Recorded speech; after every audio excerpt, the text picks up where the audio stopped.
Welcome to the New World Order Showcase Podcast. Your host, Jill Hart, the Coach's Alchemist. Couldn't be more excited to have you join us today. On this podcast, we celebrate the champions of change, the up-and-coming life, health and transformational coaches who are fearlessly stepping forward to make a difference in the world. Get ready for inspiring stories, practical tips, and powerful moments that will motivate you to make a positive change in your life and those around you. We're happy to have you join us on this incredible journey as we dive into the world of life, health, and transformational coaches who are lighting up the path towards a better tomorrow.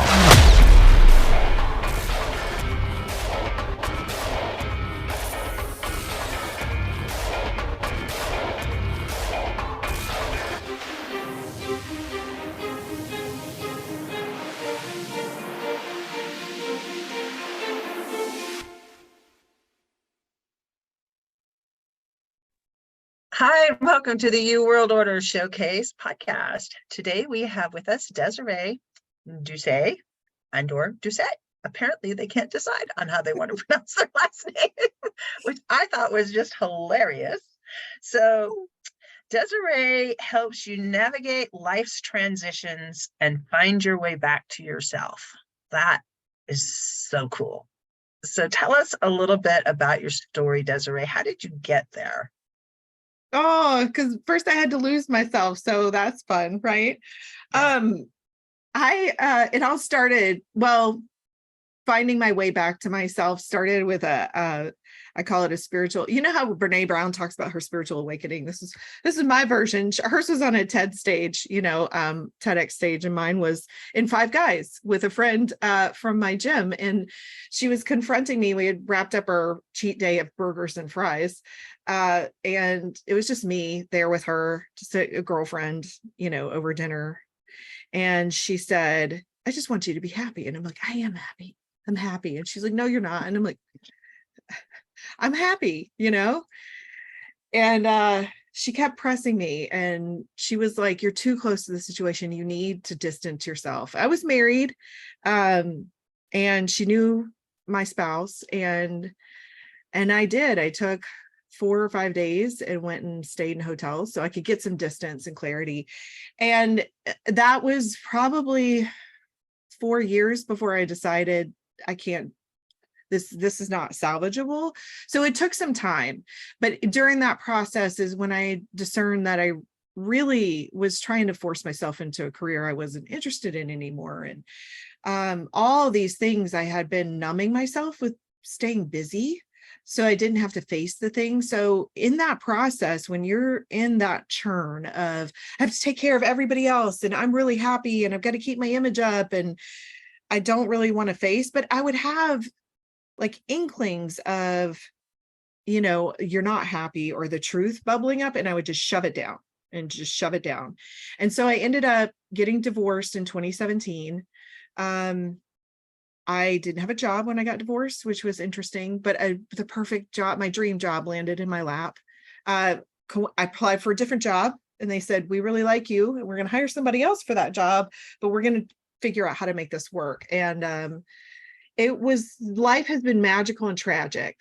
And then a year into that, I was a contractor, which I was willing to accept. They offered me a full-time job, and I lost my second dog in 3 months. And they were old, so it was expected.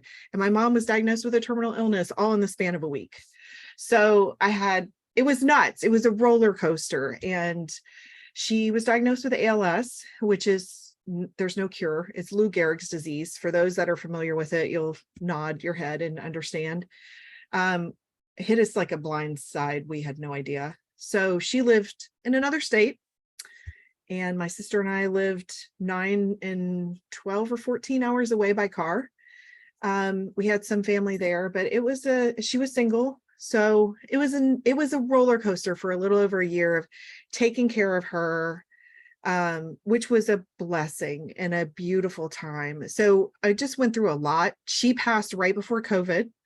So I went back to work, and I was like, I can finally just rest into work. No, our business was impacted with COVID, and then I lost my job.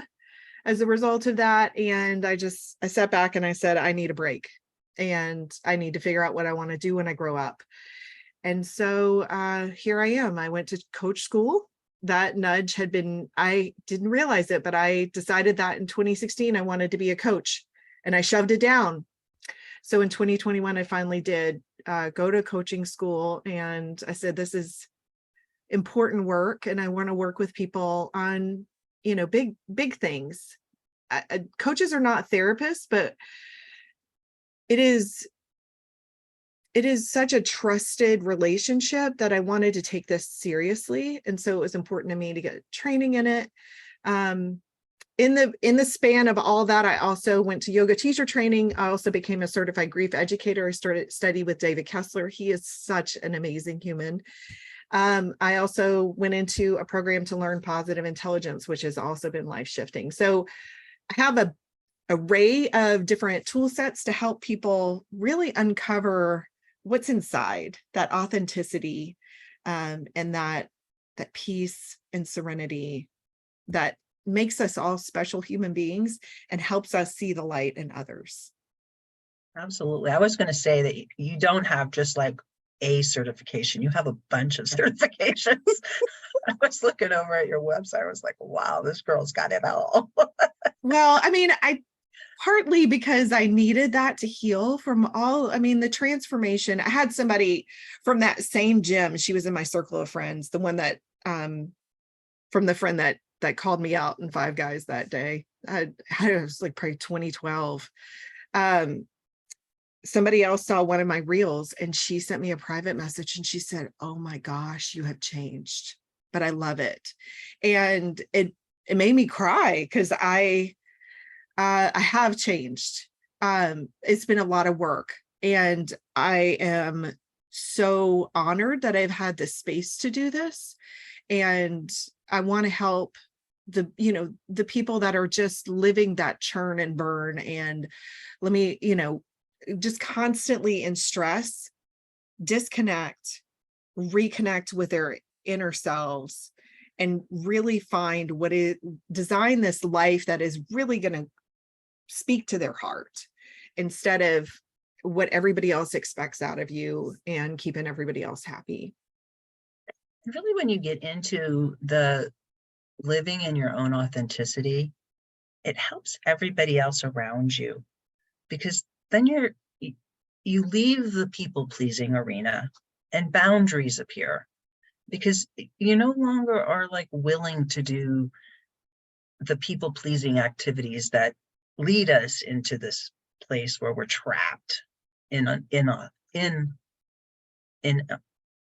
I can't say it now. In authenticity. Yes, thank you. I couldn't get those two things to go together. I even struggle with it. Sounded good in my head. I totally felt you on that one.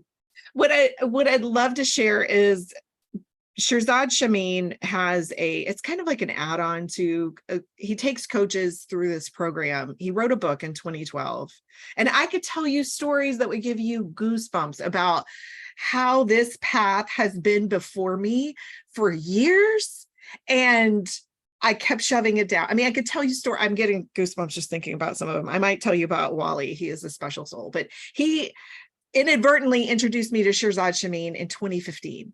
And he was a man I met in a hospital when my ex-father-in-law was recovering from cancer. It was a beautiful, beautiful story. So he would send me email forwards. And little did I know, in 2015, Shirzad was promoting his book. He had written this book. And it's just like, it was just one of those email forwards. I probably read it. I don't really remember. But when I was going through coach training, I saw this like grant for coaches, and you could go through this 6-week program. And he talked about mental fitness and how we self-sabotage and how to shift. And so what his program offered for me was a framework. And I have this logical analytical, I come from the IT world, right? That's where my degree is. And that's what I've done, to support myself through my life up until this point. And so He said these are the 10 ways we self-sabotage, and he named these saboteurs. He's got a TEDx talk about this, and then he identified the 5 sage powers. So the sage is our authentic self. And so the interesting part is I was like, all of this makes so much sense, and it plays in with like these concepts that we've known about for years, mirror neurons. So when we show up as our authentic self, you said it makes it easier for everybody, because part of that is the mirror neurons. So when we're in our authentic self, it gives others permission to show up as their authentic selves too. And so when we're in saboteur land, say that I'm spiraling and people pleaser, like this happened to me a couple weeks ago. I was visiting my sister, my nephew was in the car, and we did not have a great day. And so afterwards, it was like, I don't understand. We did everything you asked of us today. And he said, I was like, did you not want to go with us to drop your brother off at guitar lessons? Like you asked to do that, and then you were really angry and wanted to go home. And he was like, well, I only did that to make it easier on mama. And I was like, there's his people pleaser, right? Bubbling up, and he doesn't know it. He's a kid, and I was like, and so then what called up in me was my empathy for him of, I see that you're trying to make this easier on your mom, but in essence, you were going against yourself, and then it just kind of spilled out. And then it has given me understanding this framework of how we self-sabotage, understanding how to tap into my authentic self was kind of like the icing on the cake of everything else I learned in coach training. And all the pieces started to come together. And now I can observe and just be like, this is fascinating. And I'm not angry at this person because of their behavior. I understand it more. And so I shared that with my sister. I was like, he didn't want to go with us. He was just trying to make it easier. Like, this is why we're having this struggle. This is why he wanted to go home. And it was just so, I was like, for a kid to be able to even verbalize that, I didn't want to do that. I was just trying to make it easier on my mom, because she was running kids everywhere that Saturday, But it didn't really make it easier on her, because he was miserable. And when you show up miserable, you tend to put that vibe out to everybody else. And it's really hard to overcome that vibe when you're presenting it in a small space like a car. Yeah. And I mean, he was doing his best. And so the interesting thing is I was so frustrated with him to that point, because it was like, what is going on? But then when he shared that, it was his authentic self showing up and telling his truth. And that's when my authentic self could show up and be like, this kid's not just being a spoiled brat. He really is. His intentions are good. He's just shoving down what he needed in order to please everybody else. And when you can understand that, it shifts your entire persona of how you walk through the world. When you can see that person having a meltdown is just, they can't, you can have empathy for them, and then you can show up and allow them to show up as their authentic selves. And then that's how you work through conflict. That's how you build relationships. That's how you live your best life. Absolutely. Absolutely. And it just is a few skills, really. And having somebody that can just say, this is the basic outline. Let's work with that. And then you help people with that. Well, Shirzad talks about that, understanding these concepts and understanding how to shift. And I call it tactical mindfulness, because it's rooted in mindful concepts. It's paying attention. So it's all based on this premise of PQ reps, which are 10 seconds paying attention to one sensation at a time. So one of your senses. So you can do them visually, you can do them with touch, rubbing 2 fingers together.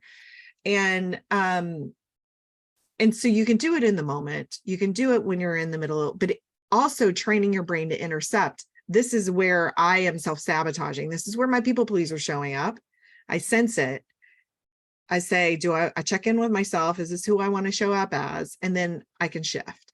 And so that one practice I mean, combined with the understanding of grief, like if somebody's in grief, like I can help them understand that now, but then overlaying it with this tactical mindfulness.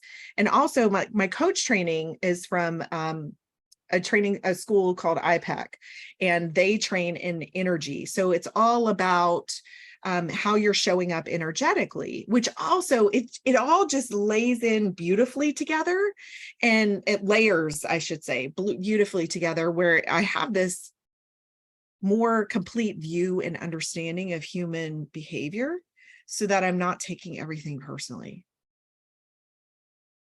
And yoga fits right in there too. Yeah, it does. It's so beautiful how they all kind of intertwine with each other. Yeah, it is. It's insane. I decided to go to yoga teacher training in one night. I showed up.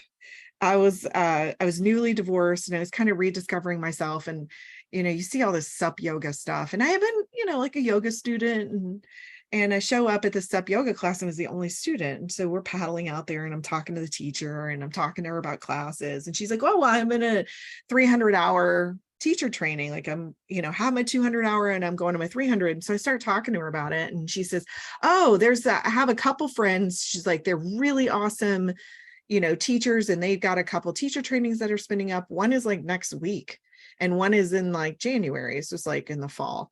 And I said, "Okay." So I was like, that in that moment, it was like a lightning bolt. You need to do this. And I was like, why am I getting this message? This is $2,000. I did not, this is like a commitment. I'm going to commit to like 2 of my weekends every month for like the next 6. What am I doing? Right. But I knew it was a gut feeling. You need to do this.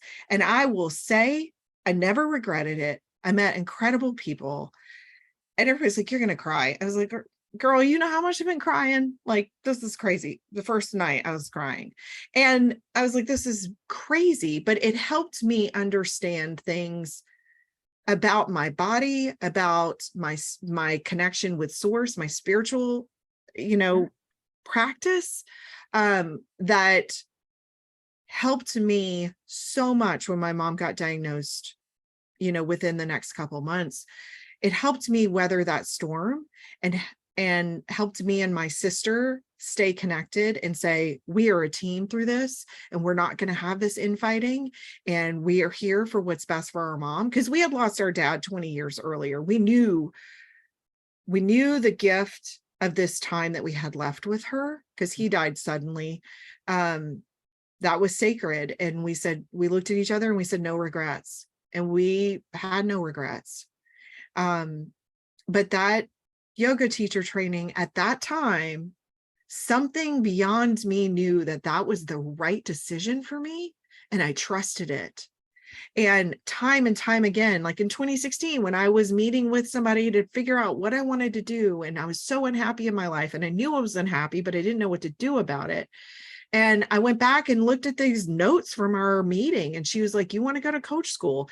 And when I chose my coaching school, I had interviewed all these different coaching schools. I was like, this is not in alignment with how I want to be sold to. This is not in alignment with my integrity. Like, this isn't what I want. And when I chose IPEC, I went through to look for another email in my inbox about something. And wouldn't you know, I had looked at that school in 2016 and I forgot. So I was like, okay, this is it. This is my school. And I signed up. My trainer for my second module shows up. And in one of our lectures, she starts talking about, we were talking about energy levels, and level 7 energy is just like when you feel connected with divine, like you're in your authenticity, there's no judgment, it's all love, right? The higher level energies are hard to stay in long periods of time, but everybody thinks it's like this blissed out, like meditated state, right? And she told a story about how her father-in-law was passing from ALS. Well, ALS is kind of a nuanced disease. There's not, now that I'm in the camp, like I understand it a lot more, and I'm seeing more people pop up with it. But if you haven't been down that journey, you don't really know. And that was a signal. I'm in the right place. And I sent her a private message, and I was like, I need to talk to you. She was talking about how that was when she was in the room when he was passing, that was level 7 energy. Like it was all love. And she was like, so level 7 isn't always happy. I just want you guys to know there was a lot of sorrow in that moment, but I felt complete and utter love for him. And I said, can we, like, I have a story to tell you. I was like, I have something to share, but I didn't feel like I could share it with a whole group because I didn't want to violate my mom's privacy even after her passing. And so I said, can we go in a breakout room like during one of the breaks? And she's like, sure. So they play like music to hype you up in the breaks. And right when she came on to hop in the breakout room with me, it was a song that my dad used to have. We had jukeboxes growing up. My dad had these old jukeboxes with 45s. Fun. It was a song from our jukebox that was on. So I felt like, okay, this is another sign. Like, it's just when you pay attention to these synchronicities. I got a text from somebody today about a synchronicity that happened in her life. And it was just, it's so magical when you can walk through life, you're tuned in. You don't have to be this airy fairy. You're just paying attention to the little things that pop up. And it just adds a pop of color like that. Like how Emeril Lagasse used to do his little bam, right? It's just that spice of life. I can so totally relate to that. I was thinking about the time that I first heard a song. It was by Diamond Rio. And I think the name of it is Angels Talk to Me or something like that. I'd never heard that song before, but it just spoke to me. And they came to our little tiny town like 3 months later to play at the fair. I'd never heard of Diamond Rio before. I'd never heard this song before. And then to have them show up, and I live in, like, there's 5,000 people in my town. Okay, it's not like a place where musicians normally come. Like once a year we have a fair and musicians come and play at this fair. But it was just like, it's one of those synchronicities. It's like, the universe is talking to me. And this was years ago too. So it was just like, I totally get it. You know, the BAM with Lagasse is like perfect. Is because it just is, it's one of those things that's just like suddenly all the pieces came together just for like one split second, like a star bursting. Mm-hmm. And it's just it's so fulfilling. And it's like confirmation that we're supported in ways that we don't even know. And that's one of my mantras is I'm supported in ways I don't even know and recognize I am going to be okay. There is abundance in the, I was walking my dog this morning and I was walking down, there's a neighbor who's constantly giving things away. And I got like a brand new Weber kettle grill. Like my grill had just been, it was ready for the trash heap.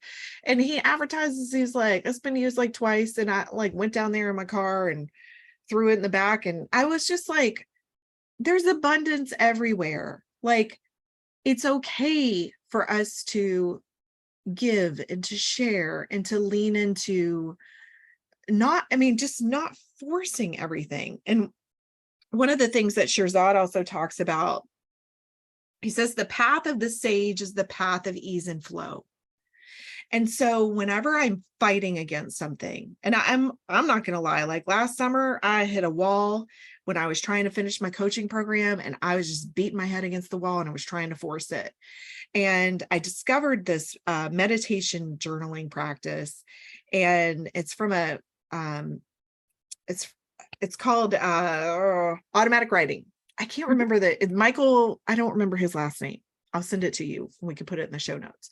But he was doing a class with Mike Dooley, and he got on there. He's a magnetic personality, and he talks about going into the state of meditation, putting on this theta brainwave music, using headphones, and asking these questions, right? So I started doing this. It was like a 30-day challenge where every day we get up, and he's like, if you wake up at 4:00 in the morning, do it at 4:00 in the morning. Like if you need light, put on red light or blue blocker glasses, or use a red light headlight.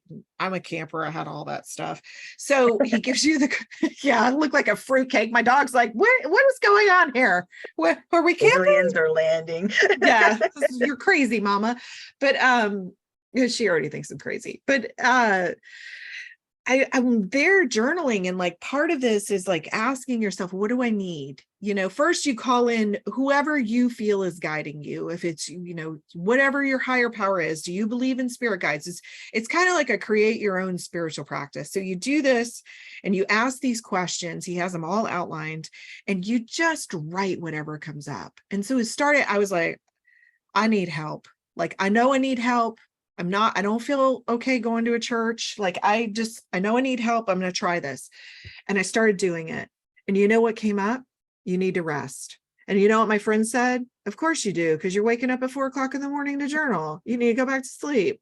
That's what your body is telling you. I'm like, no, y'all don't understand.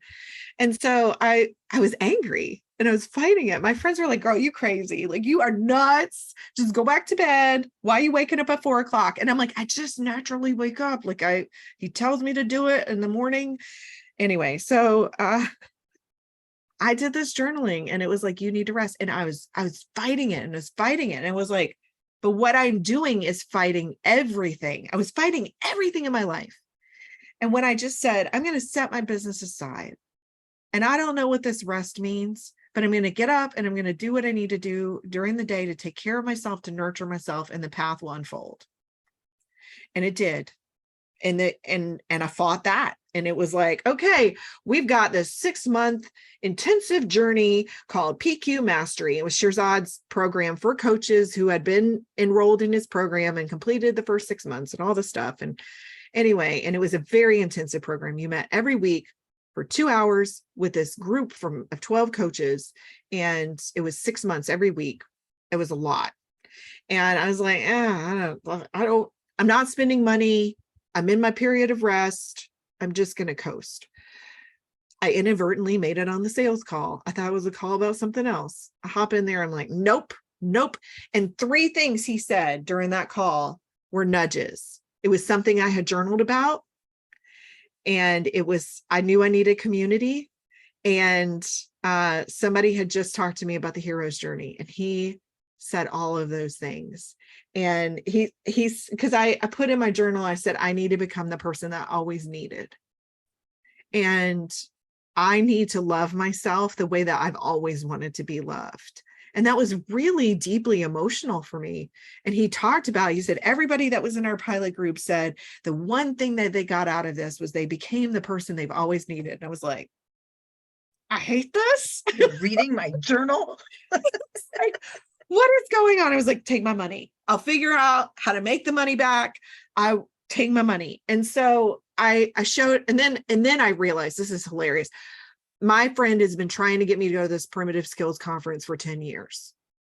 And I had finally agreed to go, and I signed up to go. And what is the first day of our meeting with our 12 group, our fire circle?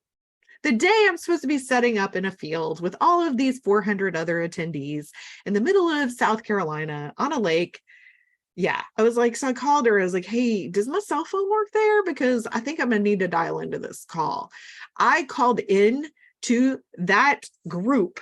So these folks from all over the world, we had people in Europe, New Zealand, United States, and Canada in this group. And I am sitting in a tent surrounded by people in this field. And I'm like, hey guys, I didn't want to miss the first meeting. And I sat there for 2 hours and attended my first meeting. And I was like, for some reason, this is meant to be, and I have to go with it. And so when I follow those things, and I say all that to say that 6-month program was life-changing for me.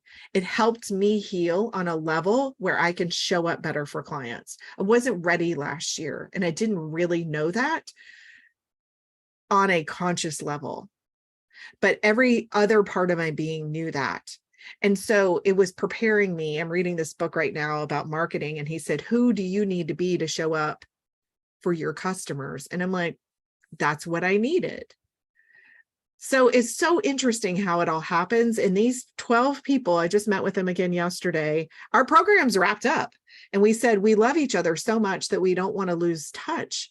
And I've actually met about half of the group in person through crazy coincidences where I listened to nudges to fly to New York City for 24 hours so I could meet our circle mate from New Zealand who was going to be in town. And I was she's like, you're crazy. I'm like, yeah, I'm crazy. But you know what? I need to do this. I wanted to give you a hug. She's mourning the loss of her mom. And I feel that. And I wanted to be there. And it's just it's an incredible, life can be incredible. And we're keeping ourselves from the magic. Yeah, we do keep ourselves from the magic. We put up blocks, and unless we know how to navigate them, we get stopped. But it doesn't have to be that way. I know. And I mean, look at me. I mean, I was sitting there like, I'm not signing up for this mastery program. What are you talking about? And it's just, it was exactly what I needed. My sister was like, you have changed. Like, not in a bad way, but you're just different. I mean, I am, but I am so much more loving to myself and so much more loving to others. And I understand things on such a different level now. And I'm just so appreciative for it. But it's because I knew enough to set my own conscious crap aside and say, I'm going to listen to this. I don't know why. And I was talking to my sister, some things that I had hoped for didn't work out. And I said, in a conversation with her, I was just expressing like I was down. I was having a moment. And she was like, I'm really worried about you. And I was like, I'm going to be okay. And I said, I don't understand why this is happening yet, but I look forward to looking back on this in a couple of years and understanding it. I said, I just don't understand what's happening yet. And it's hard. And I could meet myself in that moment. So it's not this toxic positivity of like, everything's flowers and rainbows all the time. I met myself in that moment and I said, this is really hard and I'm really sad and I'm scared. And then if you feel it, you can move through it. So the next day I talked to her, she's like, oh, you're back to your normal self. How did that happen? I was like, well, would you expect me to like be your like all day, like just going to wallow in my pity for, the next 4 months or whatever? I said, no, I'm able to, I felt what I needed to feel. I acknowledged that I had that it was okay for me to not be okay in that moment. But I knew enough to where I could say, I know tomorrow might be a better day. And so I'm going to give up. I'm going to wake up and try again. And I'm going to lean into my sage. And I'm going to know and trust myself. So it's like that. Have you seen that meme of the bird doesn't trust the branch? It trusts like their ability to fly if the branch breaks. Yeah. And I feel like that's what this is. Cultivating that authenticity and that faith in yourself. And the faith in your guides, in your higher power, whatever that is, the universe to just reach out and make this ground solid beneath your feet when you step. Yes. Not knowing whether it's going to be solid or not. It always is. It might not look like you think it's going to look, but it will be solid. That will be the next step. Yeah. So when I'm fighting too much or something feels too hard, I just remember that the way of the path is the sage of ease and flow. I love that. I know that you have a gift that you give to people that visit your website. It's the 10 ways to reconnect with yourself. Do you want to talk about that for just a minute? It's basically a list of ways to disconnect and tune in and sink into relaxation and trust. And there's small things. A lot of them are free. One of them talks about being in nature and how that is calming to our nervous system. Another one I talk about in there is finding a yoga practice. What I did not realize until I went to yoga teacher training, how many different varieties of yoga there are. And it's so like, I trained at a vinyasa studio. That's not really what I teach. When I do teach, I don't teach regularly. I need to rectify that because I really do enjoy teaching. I joke that I have commitment issues. I'm like, oh, I can't commit every Wednesday to teach a 6 o'clock class. Like, but finding that yoga, finding whatever yoga studio or practice or teachers teach differently. They have different cues. So finding what works for you, going for a walk and not taking your phone, not listening to something to distract you. I love to listen to podcasts in the car, but there is a time for disconnection and reflection. And so taking that time, if it's journaling, so just go outside and sit and have a cup of coffee and watch the birds. So many of us don't take that time. We're addicted to our phones. We're addicted to consuming things constantly. Or mindful eating. I went on a silent retreat. This was life shifting. That was another nudge. I woke up one morning in a hotel and it was like, it was like a message that I received. You need to go on a silent meditation retreat. I was like, what is this? And I Googled, there was a brand new retreat center that opened up 2 hours north of my home. I was one of the first retreats to go to there. It was amazing. I still revisit that place. Going on that retreat, I got there. I brought a friend with me. That was fun on a silent retreat. But it was like I was like, this was a disaster. We can't talk to each other. What is going on here? But we were sitting at tables, eating meals, not talking and not having to have that small talk. And you get over it. You're like, oh, this is so awkward. This is weird. It's worse than middle school. And then you get over it and you're like, I am on a patio of a beautiful home and 100-foot natural waterfall off the back. And I am going to sit here and enjoy every bite of this delicious breakfast quiche. And it shifts you. It shifts your nervous system from this survive, push, push, push.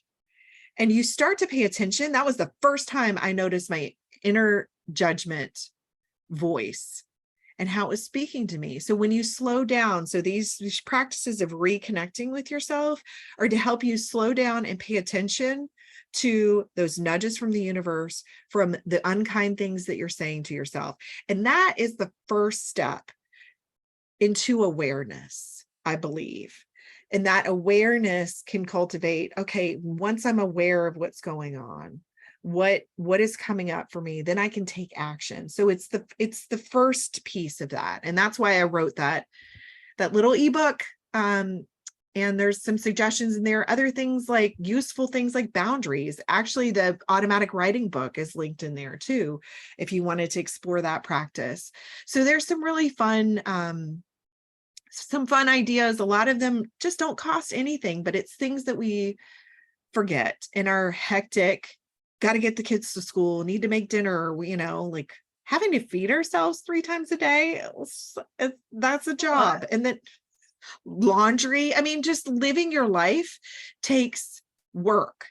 And, I have mad respect for people that are raising tons of kids and are married and have jobs where they have to commute a long way every day.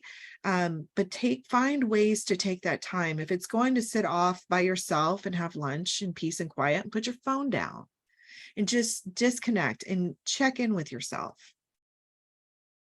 Yeah, sage words. So what's the one thing you want to leave the audience with today? I'm going to make you talk that. That we all have this beautiful human inside of us, this beautiful sage spirit.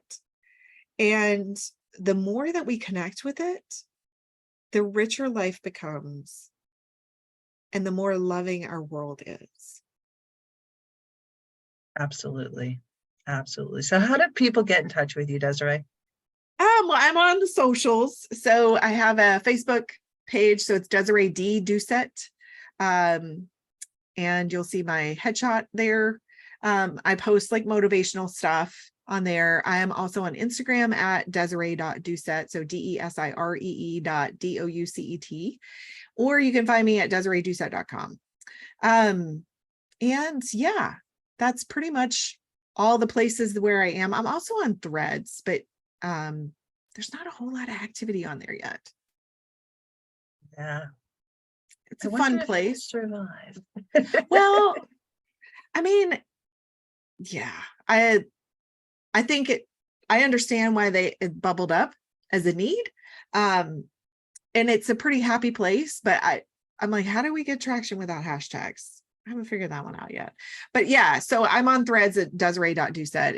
It's basically an extension of a Meta platform.